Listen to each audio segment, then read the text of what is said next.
Welcome to bird media. నేను మీ RK. విలువలు విశ్వసనీయత గురించి నిత్యం మాట్లాడే వైసీపీ పార్టీకి, మీ పార్టీకి ఒక దండం, మమ్మల్ని వదిలేయండి అంటూ రాజీనామాలను సమర్పించినా వదలటం లేదట. శాసనమండలికి వచ్చి మా ఎమ్మెల్సీ రాజీనామాలు ఆమోదించండి అని నేరుగా చైర్మన్ని అడుగుతున్నారు. కానీ ఆయన మాత్రం నేరుగా సమాధానం చెప్పడం లేదట. అయితే అందితే జుట్టు, అందకపోతే కాళ్ళు పట్టుకోవడంలో వైసీపీని మించిన స్ట్రాటజీ మరో పార్టీకి ఉండదు అంటున్నారు. అది కేంద్రంలో ఉన్న పార్టీ అయినా, రాష్ట్రంలో ఉన్న పార్టీనైనా, ఆఖరికి సొంత ఎమ్మెల్సీలనైనా అంతే. సొంత ఎమ్మెల్సీలు రాజీనామాలు చేసి చాలా కాలమైనా అదే పార్టీకి చెందిన మండలి చైర్మన్ మాత్రం ఆమోదించట్లేదు. మరి చివరికి ఆ ఎమ్మెల్సీలు మండలిలో అడిగినా, చివరికి కోర్టుకు వెళ్ళినా నిర్ణయం తీసుకోవటం లేదు. మరి ఎన్నికలకు ముందు పార్టీ మారుతున్నారని తెలిస్తే అనర్హత వేశారు. మరి వివరణ కూడా తీసుకోకుండా శాసనమండలి చైర్మన్ పేరుతో అనర్హత వేటు వేస్తూ అర్ధరాత్రి ఉత్తర్వులు ఇచ్చేది. ఎన్నికలు అయిపోయాక ఎమ్మెల్సీ పదవులకు రాజీనామాలు చేస్తే అదే శాసనమండలి చైర్మన్ ఆమోదించట్లేదు. వారు మా రాజీనామాలు ఆమోదించండి మహాప్రభు అని బతిమలాడుకుంటున్నారు.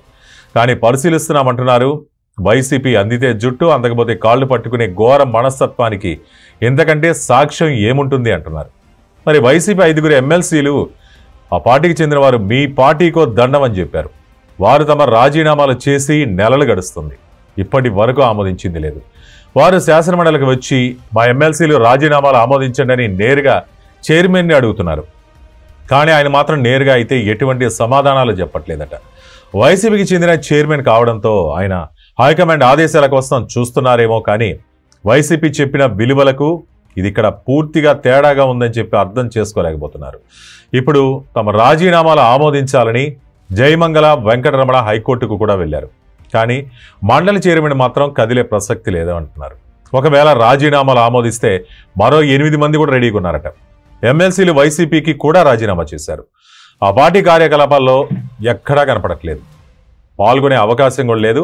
ఇలాంటి సమయంలో ఆ పార్టీ నేతలను ఇంకా అంటిపెట్టుకొని ఉంచుకోవడం ఎందుకు? ప్రస్తుతం శాసనమండలిలో ప్రతిపక్ష నేతగా ఉన్నటువంటి బొత్స సత్యనారాయణ ఉన్నారు. ఆయనకు ప్రోటోకాల్ ఉంది. జగన్కు లేని ప్రోటోకాల్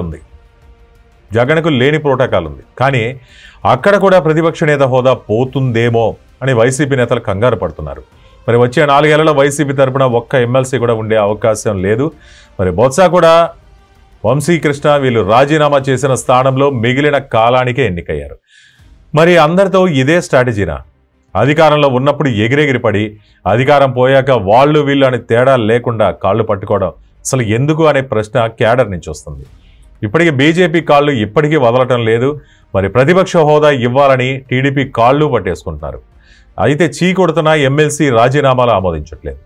ఇలాంటి రాజకీయాలు చేస్తే ఏమి, చేయకపోతే ఏమి అంటూ రాజకీయ వర్గాల్లో కూడా ఇదే టాక్ నడుస్తుంది. ఈ అంశంపై మీ అభిప్రాయాలు కామెంట్ రూపంలో తెలియజేయండి. చూస్తూనే ఉండండి బర్డ్ మీడియా. ఈ వీడియో కనుక మీకు నచ్చినట్టయితే లైక్ చేయండి, షేర్ చేయండి, సబ్స్క్రైబ్ చేయండి. అలాగే పక్కనే ఉన్న బెల్ ఐకాన్ని క్లిక్ చేయండి.